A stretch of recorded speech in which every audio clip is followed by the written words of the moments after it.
Hello అండి, welcome back to friendly Telugu vlogger. ఈరోజు another beautiful vlog మీతో షేర్ చేసుకోబోతున్నాను. మార్నింగే లేచి ఉదయం పనులన్నీ కూడా స్టార్ట్ చేసేసాను. ఈరోజు బ్రేక్ఫాస్ట్ వరకు నా పనులు ఎలా ఉంటాయి అనేది మీతో పంచుకోబోతున్నాను. సో ఇక్కడ మార్నింగ్ బాల్కనీ అంతా కూడా క్లీన్ చేసేసుకుంటాను. కృష్ణయ్య దగ్గర కూడా మొత్తం అంతా క్లీన్ చేసేసుకుని ముగ్గులు అనేవి వేసేసుకుంటాను. ఎర్లీ మార్నింగ్ నేను ముగ్గు వేస్తానండి, ఈవినింగ్ వేయను. అంటే మార్నింగే వేసుకుంటాం కాబట్టి ఈవినింగ్ మళ్ళీ శుభ్రం చేసుకుంటాము. అయితే ఎర్లీ మార్నింగ్ మళ్ళీ ముగ్గు వేసుకుంటాను అనమాట. తర్వాత ఇక పాలు అనేవి ముందు కాచేస్తాను అనమాట. పిల్లలకి హాలిడేస్, ఇప్పుడు పీస్ఫుల్ గా మనం రెస్ట్ తీసుకునే డేస్ అనమాట ఇవన్నీ కూడా. ఇక నేనైతే ఒక అరగంట లేట్ గా అయితే లేస్తున్నానండి, ఎందుకంటే మనకు కూడా రెస్ట్ అవసరం కదా. సో అందుకని చెప్పి ఇంకా లేట్ గా లేవటం, మిగిలిన వర్క్ అంతా కామన్ గా ఉంటుంది కాబట్టి, కాకపోతే పనులు అటు ఇటు అవుతాయి అంతే. అయితే ఇక్కడ నేను పాలు అనేవి కాచేస్తున్నాను. ప్యాకెట్ పాలు అయితే వాడమండి, మాకు తెలుసున్న వాళ్ళ దగ్గర నుంచి మేము తెప్పించుకుంటాం అనమాట. ఎప్పుడు పాలు అయితే పర్ఫెక్ట్ గా ఉంటాయి. సో ఇక ఈ పాలు కాచేస్తే ఏంటంటే నిధికి పాలు ఇచ్చేస్తే మార్నింగ్ ఒక 2 hours వరకు ఇంకా నిధి పని ఉండదన్నమాట. తర్వాత నిదానంగా టిఫిన్ పెట్టొచ్చు. ఇక హనీ అయితే తన పనులు తను చేసేసుకుంటుంది కాబట్టి తనతో ఇబ్బంది లేదు. కానీ నిధి మాత్రం కొంచెం కూర్చోబెట్టి తినిపించాల్సిన స్టేజ్ అనమాట. కాబట్టి ముందు తనని చూసుకుంటూ ఉంటాను. ఇక హనీ అయితే తన పనులు అని తనవి చేసేసుకుంటూ ఉంటుంది. ఇక ఈ రోజు వరకు వచ్చినట్లయితే నేను పెసలకు నానబెట్టానండి. ఎవ్రీ వీక్ లో ఒక్కటి నాకు బ్రేక్ఫాస్ట్ పెసరట్లు ఉంటాయన్నమాట. ఎందుకంటే పెసలు హెల్దీ రెసిపీ, హెల్దీ ఫుడ్ అనమాట. ఈ హెల్దీ ఫుడ్ లో వారంలో ఒక్క రోజైనా మేము పెసలు ఇంక్లూడ్ చేసుకుంటామండి, ఎందుకంటే చాలా చాలా మంచిదన్నమాట. సో అందుకని చెప్పి ఇంకా పెసరట్లకి రోజు బ్రేక్ఫాస్ట్ కోసం అని చెప్పి నానబెట్టాను నిన్నే.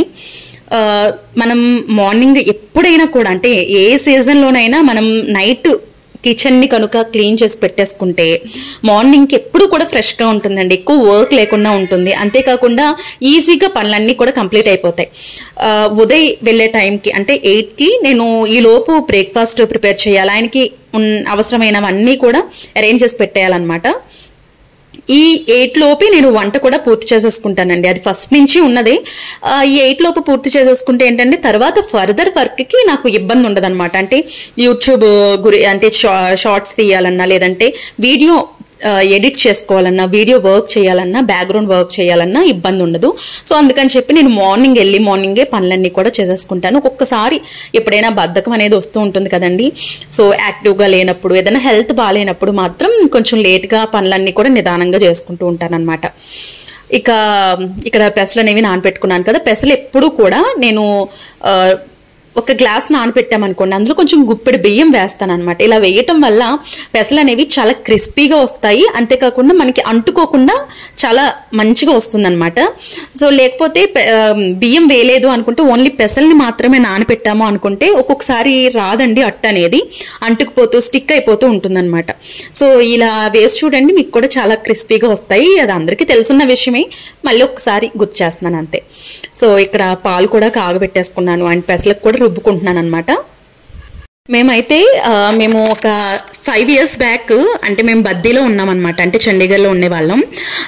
అక్కడి నుంచి మేము వస్తున్నాం అనమాట. అంటే విజయవాడకి వచ్చిన తర్వాత పెసరట్లు తిందామని చెప్పి అనుకున్నామండి. ఒక హోటల్కి అయితే వెళ్ళామన్నమాట. వెళ్తే ఆ హోటల్లో పెసరట్లు ఆర్డర్ పెట్టాం. సో వచ్చిన తర్వాత తింటే అది అంత అంటే ఫీల్ లేదనమాట, అంటే పెసరట్లు తిన్నాము అనే ఫీల్ అయితే రాలేదు. సో అందులో మాకేమనిపించిందంటే గ్రీన్ కలర్, ఫుడ్ కలర్ ఉంటుంది కదా, అది వేసేసి పెసరట్లుగా చేశారు మైదాతో వేసి అని అనిపించింది. సో టేస్ట్ అయితే మాత్రం అస్సలు లేదండి, అస్సలు అంటే అసలు ఆ ఫీల్ రాలేదనమాట. సో అది మేము ఒక్కొక్కసారి తలుచుకుని నవ్వుకుంటూ ఉంటాము. పెసరట్లు అంటే ఆ పెసల్ని నానబెట్టిన 2 రకాల పెసరట్లు వేస్తూ ఉంటారు. ఒకటి వచ్చేసి పెసలు విడిగా ఉండి గ్రీన్ పెసలు ఉంటాయి కదా, ఆ పెసల్ని నానబెట్టి వేసుకునేది పెసరట్లు. నెక్స్ట్ పెసరపప్పుతో వేసుకునే పెసరట్లు వేరుగా ఉంటాయి అనమాట. 2 డిఫరెంట్, కానీ 2 కూడా మంచి హెల్దీ రెసిపీ అనమాట. నెక్స్ట్ పెసరపప్పుతో హల్వా చేసుకుంటారండి, అద్భుతంగా ఉంటుంది. చాలా ఈజీ రెసిపీ, నైవేద్యాలకు కానివ్వండి, లేదంటే స్వీట్గా కానివ్వండి, ఎవరైనా గెస్టులుగా వచ్చారు అనుకున్నప్పుడు కూడా ఆ హల్వా పెడితే మాత్రం చాలా చాలా బాగుంటుంది. నేను ఆల్రెడీ వీడియో షార్ట్లో పెట్టాను, ఒకసారి చూడండి. అండ్ ఇక్కడ రుబ్బుతున్నాను అనమాట. నేను గ్రైండరే వాడతానండి, మిక్సీ అయితే రేర్గా వాడతాను అనమాట. గ్రైండరే ఎక్కువ నాకు బాగా అనిపిస్తుంది, ఎందుకంటే ఉరుమవుతుంది, అంటే ఎక్కువ పిండి ఒదుగవుతుంది అనమాట.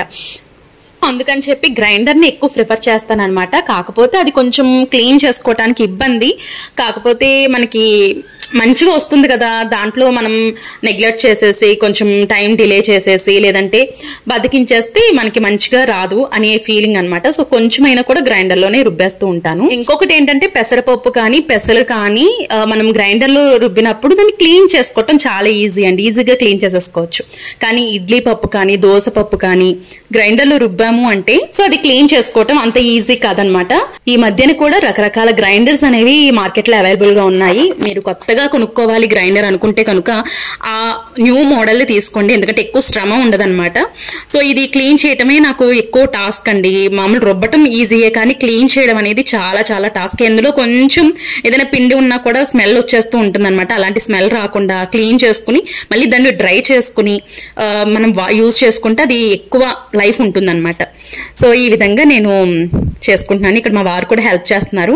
సో మార్నింగే కదా కొంచెం హడావిడిగా ఉంటుంది, ఎంత పిల్లలకి స్కూల్ లేకపోయినా కూడా కొంచెం హడావిడిగానే ఉంటుంది. మన వీడియోస్ రెగ్యులర్ గా ఫాలో అయ్యే వాళ్ళకి అర్థమవుతుందండి నాకు పెసరట్లోకి ఏమి ఇష్టము అనేది. అల్లం చట్నీ అనమాట. నాకే కాదు చాలా మందికి అల్లం చట్నీ విత్ పెసరట్టు కాంబినేషన్ చాలా ఇష్టపడతారు. నేను కూడా పెసరట్లు వేసాను అన్నా లేదంటే పెసర పునుగులు వేసాను అన్నా అల్లం చట్నీ కంపల్సరీ చేస్తాను అనమాట. ఇక మా వారికి అల్లం చట్నీ కంటే కూడా కొబ్బరి చట్నీ ఇష్టపడతారు పెసరట్లలో. అంటే ఒక్కొక్కరిది ఒక్కొక్క టేస్ట్ కదా, వాళ్ళని మనం జడ్జ్ చేయలేము. కానీ నా వరకు అయితే మాత్రం అల్లం చట్నీ అయితే ఇష్టం అనమాట. ఇక ఈ రోజు అయితే మా వారు అల్లం చట్నీ చేసామన్నారనమాట. సో అందుకని చెప్పి ఇందులోకి అల్లం చట్నీ చేసేసాను. అయితే ఇక్కడ రేపు మనకి అంటే మే 10వ తారీఖు శని త్రయోదశి ఉందండి. శని త్రయోదశి రోజున శివయ్యకి పూజ చేసినా లేదంటే ఆలయానికి వెళ్ళి దర్శించుకున్నా ఎంతో పుణ్య ఫలితం అనేది లభిస్తుంది. అంతేకాకుండా మనకి ఏదైనా శని దోషాలు ఉన్నాయి అంటే కూడా అవి కూడా తొలగిపోతాయండి. అంతేకాకుండా శని దేవుణ్ణి ప్రార్థించినా కూడా ఎంతో విశేషమైనటువంటి ఫలితం కలుగుతుందట. కాబట్టి శని త్రయోదశి రోజున మీకు ఏమైనా ప్రాబ్లమ్స్ ఉన్నాయి ఆర్థికంగా కానీ లేదంటే మానసికంగా కానీ ప్రాబ్లమ్స్ ఉన్నాయి అనుకుంటే కనుక తప్పకుండా రేపు శివాలయానికి వెళ్ళి అభిషేకం అనేది చేయించుకోండి, చాలా మంచిది. శివుడికి అభిషేకం చేయించుకున్న తరువాత ముందు మనం అబ్జర్వ్ అనేది చేయొచ్చండి. 2 విధాలా ఉంటుందన్నమాట. మంచి చెడు ఎక్కడైనా ఉంటుంది, కానీ మన అందరం కోరుకునేది ఏంటి, మంచి జరగాలి. మనతో పాటు మన చుట్టూ ఉన్న వాళ్ళందరూ కూడా హ్యాపీగా ఉండాలి. అలా ఉండాలి అంటే మానసికంగా మనం ప్రశాంతంగా ఉండాలి. సో అందుకని చెప్పి ఈ రోజు శని త్రయోదశి రోజున స్వామివారికి అభిషేకం చేయించుకున్నా స్వామివారిని దర్శించుకున్నా లేదంటే ఇంట్లోనైనా అభిషేకం చేసుకోవచ్చు. ఈ విధంగా చేసుకున్నా చాలా మంచిదండి. అంటే నాకు తెలిసినటువంటి పరిహారం అండ్ నేను ఫాలో అయ్యే పూజ ఏదైతే ఉంటుందో అది నేను మీతో షేర్ చేస్తున్నాను. సో ప్రతి శని త్రయోదశి రోజున నేను శివయ్యని పూజిస్తాను, ఆరాధిస్తాను. అండ్ ఇప్పుడు ప్రజెంట్ మాకు పురిటి మైల్ అనేది జరుగుతుంది కాబట్టి ఇంకా 21వ రోజు అవ్వలేదు కాబట్టి ఇంకా నేను పూజల వరకు అయితే వెళ్ళట్లేదు. కాబట్టి అందుకే నేను వీడియోస్ లో మీతో షేర్ చేయలేకపోతున్నాను. మీ అందరికీ తెలిసే ఉంటుంది నా వీడియోస్ ఫాలో అయ్యే వాళ్ళందరికీ కూడా. కాకపోతే ఇన్ఫర్మేషన్ ఇవ్వాలి అనే ఉద్దేశంతో ఈ వీడియోలు ఇంక్లూడ్ చేసి చెప్తున్నాను అనమాట. రేపు శని త్రయోదశి అసలు మిస్ కావద్దు. ప్రతి ఒక్కరూ కూడా శివాలయానికి వెళ్ళి దర్శించుకోండి స్వామివారిని, అలాగే అభిషేకం చేయించుకోండి. లేదు అంటే స్వామివారి యొక్క ఆరాధనలో ఉండండి, రేపు శివయ్యకి పూజ అనేది చేసుకోండి, చాలా చాలా మంచిది. ఈ మధ్య కాలంలో శారీస్ బిజినెస్ గురించి శారీస్ గురించి నాకు ఫ్రీక్వెంట్ గా కామెంట్స్ వస్తున్నాయండి. బహుశా అది ఇప్పుడు వెళ్తున్నట్టుంది. మనం వెళ్ళాలి అనుకున్న వీడియో వెళ్ళదండి. ఎప్పుడైతే మనం ఎందుకులే అని దాని మీద ఎఫెక్ట్ పెట్టమో అప్పుడు వెళ్తూ ఉంటుందన్నమాట. కానీ చాలా మంది క్వశ్చన్స్ అడుగుతున్నారు, మీరు శారీ బిజినెస్ చేస్తున్నారా అండ్ శారీ బిజినెస్ ఎలా స్టార్ట్ చేయాలి, ఎక్కడి నుంచి తెచ్చుకోవాలి స్టాక్ అంతా అని అడుగుతున్నారండి. అయితే తప్పకుండా నేను వీడియో అనేది డెడికేటెడ్ గా చేస్తాను. అది నెక్స్ట్ వీడియోలో మీకు పోస్ట్ చేస్తాను అనమాట. రేపటి వీడియోలో మీకు వస్తుంది. అందులో చాలా ఇన్ఫర్మేషన్ ఉంటుందండి. చాలా చాలా బాగుంటుంది అనమాట వీడియో అనేది. అది మీకు ఇన్ఫర్మేటివ్ గా ఉంటుంది. ప్రతిరోజు కూడా నేను పెట్టే వీడియోస్ మీకు చాలా ఇన్ఫర్మేటివ్ గా ఉంటాయి. అయితే నా వీడియోస్ ని ఫాలో అవ్వండి, మీకు చాలా ఇన్ఫర్మేషన్ అనేది ఉంటుంది, మీకు చాలా యూజ్ అవుతాయి. సో మీరు ఎప్పుడైనా వైరల్ అయిన దాని గురించి లేదంటే ఎప్పుడైనా మీరు చూసిన వీడియోలకి మీరు కమెంట్స్ పెట్టినప్పుడు రిప్లై ఇవ్వట్లేదు అని అంటూ ఉంటారు. రిప్లై ఇస్తానండి. అదేంటంటే షార్ట్స్ లో కానీ లేదంటే యూట్యూబ్ లో కానీ నేను రెగ్యులర్ గా రిప్లై ఇస్తాను, లేదంటే డైరెక్ట్ గా రిప్లై ఇస్తాను. మీరు రెగ్యులర్ గా ఫాలో అయితే ఈజీగా మీకు తెలుస్తుంది, కంపల్సరీ తెలుస్తుందండి. అప్పుడు ఒక వీడియో ఇప్పుడు ఒక వీడియో చూస్తే కానీ మీకు అర్థం అవుతుంది అనమాట, కంటెంట్ ఏంటి అనేది మీకు అర్థం అవుతుంది అనమాట. రెగ్యులర్ గా ఫాలో అవ్వండి, మీకు ఈజీగా తెలుస్తుంది. అయితే రేపటి వీడియోలో శారీ బిజినెస్ ఎలా స్టార్ట్ చేయాలనేది అంతా కూడా రేపటి వీడియోలో తప్పకుండా ఉంటుంది. చాలా యూజ్ అవుతుంది. ఒక బిజినెస్ స్టార్ట్ చేయాలంటే దాని వెనుక చాలా బ్యాక్గ్రౌండ్ వర్క్ చేయాలండి, చాలా ప్లానింగ్ ఉండాలన్నమాట. అలా అయితేనే మనం నిలబడగలము, అలాగే మనం బిజినెస్ ని సక్సెస్ఫుల్ గా రన్ చేసుకోగలము. పెద్ద పెద్ద వ్యాపారస్తులు, పెద్ద పెద్ద బిజినెస్ స్టార్ట్ చేసిన వాళ్ళకి పెద్దగా ఇబ్బంది ఉండదు. చిన్నగా స్టార్ట్ చేయాలి అనుకున్న వారికి, లేదంటే చిన్నగా బిజినెస్ ఉన్న వాళ్ళకి కొంచెం ఇబ్బంది అండి. వాళ్ళు ఎలా గ్రోత్ చేసుకోవాలి, ఎలా స్టార్ట్ చేయాలి, వీటి మీద ఫోకస్ చేసి వాళ్ళు కొంతమంది స్టార్ట్ చేయగలుగుతారు, కొంతమంది స్టార్ట్ చేయలేకపోతారు, అక్కడ ఆగిపోతారు. ఇలాంటివి చాలా చాలా వరకు ఉంటాయన్నమాట. సో అవన్నీ రేపు మాట్లాడుకుందాం, ఎందుకంటే వీడియో లెంగ్త్ అనేది ఎక్కువ అవుతుంది, మీరు కూడా బోర్ ఫీల్ అవుతారు. అంతకంటే ముందు ఫుల్ ఇన్ఫర్మేషన్ రాదనమాట. రేపటి వీడియోలో డెడికేటెడ్ గా ఉంటుంది కాబట్టి అదంతా కూడా ఒక స్వింగ్ లో వెళ్తుంది. సో ఫైనల్గా ఇక్కడ చట్నీ అయితే చేసేసాను, అల్లం చట్నీ. చాలా ఈజీ అండి, చాలా ఈజీ. అండ్ నేను ఆల్రెడీ షార్ట్స్ లో పెడుతూ ఉన్నాను కాబట్టి మనం మళ్ళీ స్పెషల్గా ఏం చెప్పట్లేదు. అండ్ ఇక్కడ పెసరట్లు కూడా వేసేసాను. ఇదేనమాట మార్నింగ్ రొటీన్. ఈ వ్లాగ్ నచ్చితే లైక్ చేయండి, షేర్ చేయండి, సబ్స్క్రైబ్ చేసుకోండి. రేపటి వీడియోలో మళ్ళీ కలుద్దాం. అప్పటి వరకు నమస్తే, have a nice day, bye.